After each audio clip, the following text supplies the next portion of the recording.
사도행전 28장 11절에서 15절 말씀 제가 분석해 드리겠습니다. 석 달 후에 우리가 그 섬에서 겨울을 난 알렉산드리아 배를 타고 떠나니 그 배의 머리 장식은 디오스구르라. 수라구사에 대고 사흘을 있다가 거기서 둘러가서 레기온에 이르러 하루를 지낸 후 남풍이 일어나므로 이튿날 고디올에 이르러 거기서 형제들을 만나 그들의 청함을 받아 이레를 함께 머무니라. 그래서 우리는 이와 같이 로마로 가니라. 그곳 형제들이 우리 소식을 듣고 바비오 광장과 트레이스 타베르네까지 맞으러 오니 바울이 그들을 보고 하나님께 감사하고 담대한 마음을 얻으니라. 아멘. 할렐루야. 우리를 사랑하셔서 날마다 좋은 것 주시기를 기뻐하시는 하나님께서 허락하신 은혜의 날이 시작되었습니다. 하나님께서 허락하신 오늘이 하나님의 크신 사랑을 믿고 의지함으로 하나님께서 주시고자 하시는 모든 좋은 것들을 풍성하게 누리는 복된 날 되기를 예수님의 이름으로 축복합니다. 오늘 우리에게 주신 하나님 말씀을 통해서 함께 할 때 큰 힘이 됩니다. 함께 할 때 큰 힘이 됩니다. 이런 제목으로 하나님 말씀을 증거하겠습니다. 유라굴로 강포로 인해 표류하던 바울의 일행은 바울이 말한 대로 한 섬에 걸리게 되었는데요. 그 섬의 이름이 멜리데라고 하는 섬이었습니다.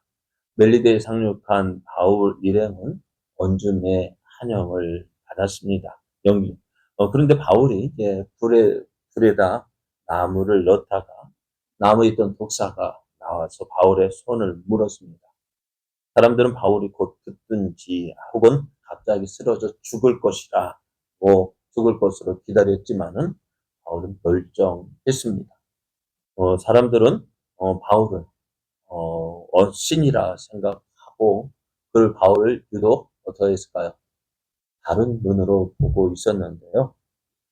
바울이 독사에 물려서도 죽지 않았다는 소식을 들은 멜리데에서 가장 높은 사람인 보블리오가 바울 일행을 자기의 집으로 초청을 했습니다. 3일 동안 극진하게 대접을 했는데요. 그런데 그곳에 있는 그 보블리오의 아버지가 열병과 이질로 고생하고 있는 것을 바울이 보았습니다. 바울에게 있는 것이 뭐가 있을까요? 네? 지금 제수의 신분으로 로마로 가고 있는 그 바울이 가지고 있는 것이 뭐가 있을까요? 무엇을 가지고 있었을까요? 네? 그래, 베드로처럼 은과 금은 내게 없거니와. 그래, 바울에게 있는 것 아무것도 없었을 거야. 그러나 그에게 있는 것은 뭡니까? 예수 그리스도의 이름으로 주신 능력, 복음의 능력이 그에게 있었습니다.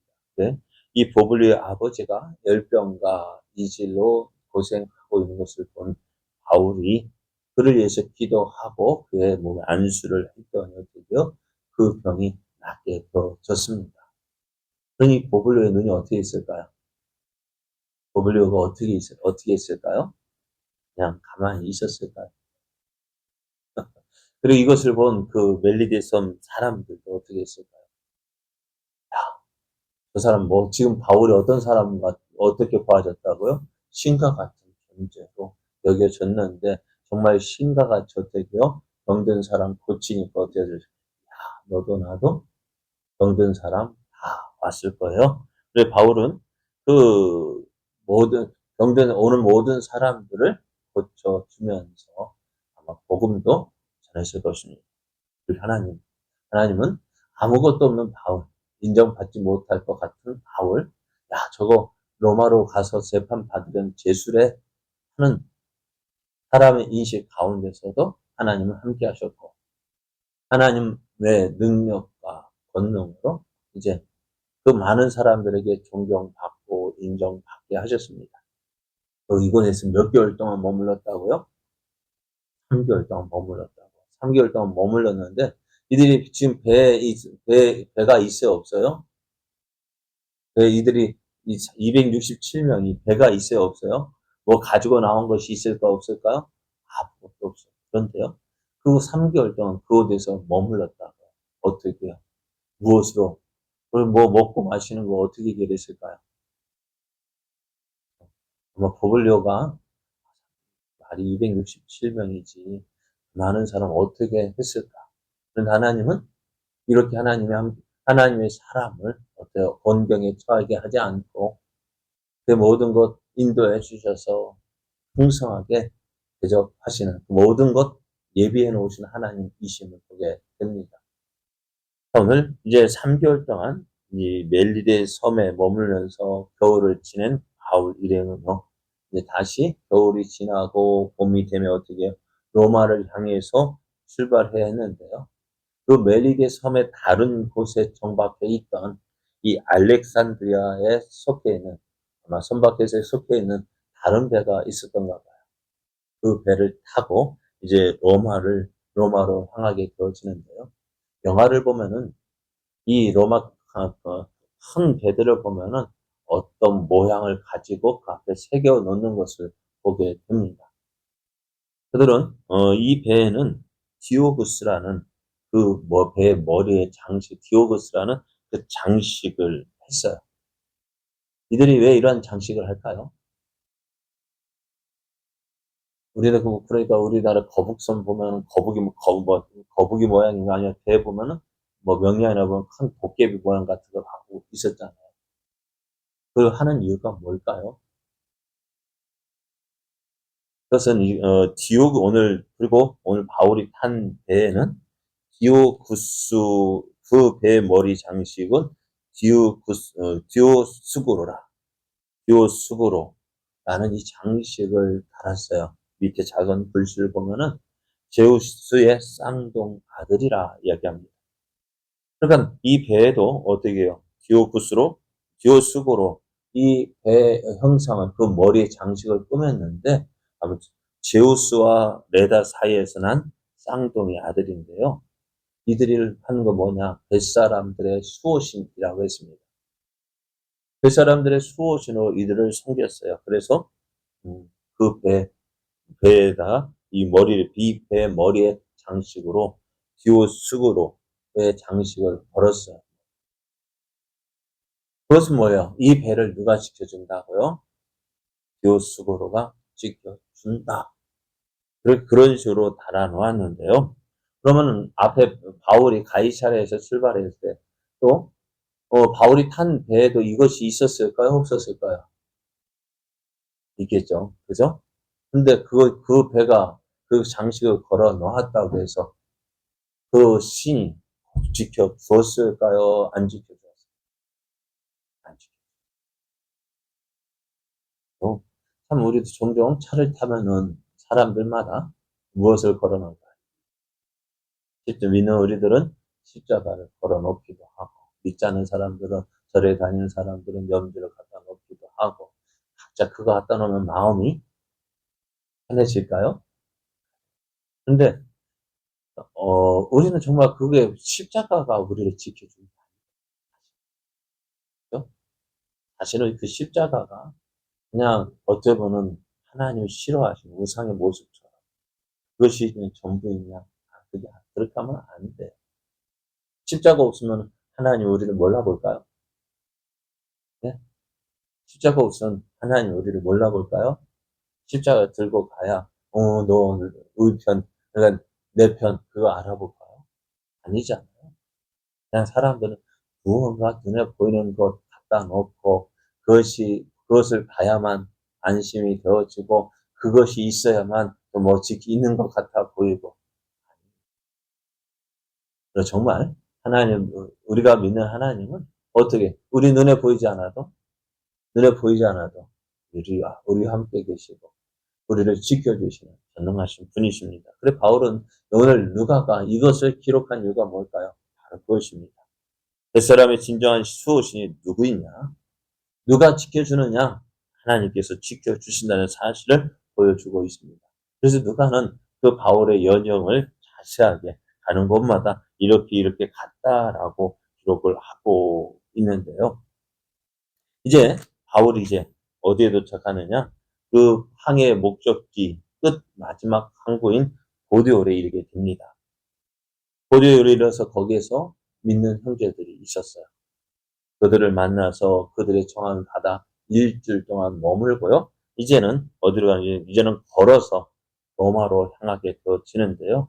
그 거리가 약 보디올에서 로마까지가 209km, 약 여기서 천안 가는 거리 정도. 천안까지 거리를 어떻게 했을까요? 걸어갔을 거예요. 그렇게 가서 이제 로마에 도착을 합니다. 로마에 바울이 아는 사람이 있을까 없을까요? 바울이 로마서를 아는 사람이 그래도 있는 것 같아요. 로마서를 보면은 누구에게 안부하라, 누구에게 인사하라, 막 그렇게 하는 것을 봐도 바울이 비록 복음을 로마에 가서 전하지는 않았지만은 바울이 로마에 가서 직접 가서 복음을 전하지 않았지만 이미 그 복음이 로마에도 전파되어진 것을 보게 됩니다. 누가 전했을까? 아마 성경학자들이 이렇게 이야기합니다. 오순절에 예루살렘에서 성령 강림을 체험한 사람들이 로마로 돌아가서 세웠을 수도 있고, 또 다른 곳에서, 다른 지역에서 바울이나 다른 사람들로부터 복음을 들은 사람들. 그래서 성경의 커바디스라는 영화를 보면은 바울이 어디에서 순교해요? 로마에서 순교하잖아요. 그렇게 가서 복음을 전하게 되어졌고, 그래서 이미 바울이 이제 로마에 가기 전에 이미 많은 사람들이 예수 복음을 듣고 예수를 믿고 있었던 것을 보게 됩니다. 근데 바울이 이렇게 로마에 도착을 했어요. 비록 제수의 신분이지만 로마에 도착을 했을 때 무언가 어떻게 했을까? 아무도 모르고 있는, 아는 사람이 어떻게 보면은 그 로마에 도착했을 때 그 로마의 큰 도시에 그 압도되어졌을 수도 있겠는데요. 근데 가서 그 큰 로마에 갔을 때 그를 만나러 온 이 믿음의 사람들을 봤을 때 당시에 믿음 생활을 한다는 것이 참으로 힘들고 어려웠을 거예요. 그럼에도 어떻게요? 그럼에도 복음이 전파되어지고 또 그곳에서 믿는 사람들, 함께 예수님을 믿는 사람들을 만났을 때 바울은 야, 어떻게 그 복음이 전파되어진 것을 보면서 하나님께 감사하고 담대한 마음을 얻었다 했습니다. 복음이요, 이렇게 전파되어지는 거 쉽지 않아요. 그죠? 왜? 바울이 경험해 보았잖아요. 한 사람 예수를 믿게 하는 것이 쉽지 않음을 바울은 복음을 전하면서 경험을 했습니다. 그렇기 때문에 로마에 가서 아무도 없을 것이 나를 맞아주러 오는 사람이 없을 것이다 생각했지만은 그러나 어떻게 그곳에 갔더니 바울을 맞이하러 온 사람들이 있습니다. 바울이 그들을 보았을 때 어떻게 있을까? 기뻐했고요. 또 이들을 보고 어떻게 힘을 얻었습니다. 함께 한다는 것이요. 참 큰 힘이 되어져요. 함께 한다는 것이요. 얼마나 큰 힘이 되는지 우리가 길을 갈 때 어떻습니까? 예전에 어렸을 때는 어땠다고요? 지금처럼 이게 뭐 가로등이 많이 있었습니까? 어디 나가려면 그래도 무언가 붙잡고 나가야 되잖아요. 혼자 가자니 그렇고 애기 엄마는 어땠을까요? 애기 왜요? 애기가 무슨 힘이 있다고 든든해요? 네? 그래도 든든해요? 그래요. 든든해요. 왜? 아무것도 없지만 그래도 옆에 누군가 같이 있다는 것이 든든한 거예요. 그러니까 뭐든지 그래도 들고 나가려고 아무것도 없으면 어떻게 해요? 지팡이라도 들고 나가잖아요. 그죠? 그래도 무언가 함께 있다는 것이 내게 힘이 되어지고 위안이 되어지고 그런데 오늘 바울을 맞이하러 온 그 로마의 믿음의 사람 형제들 볼 때 어땠을까요?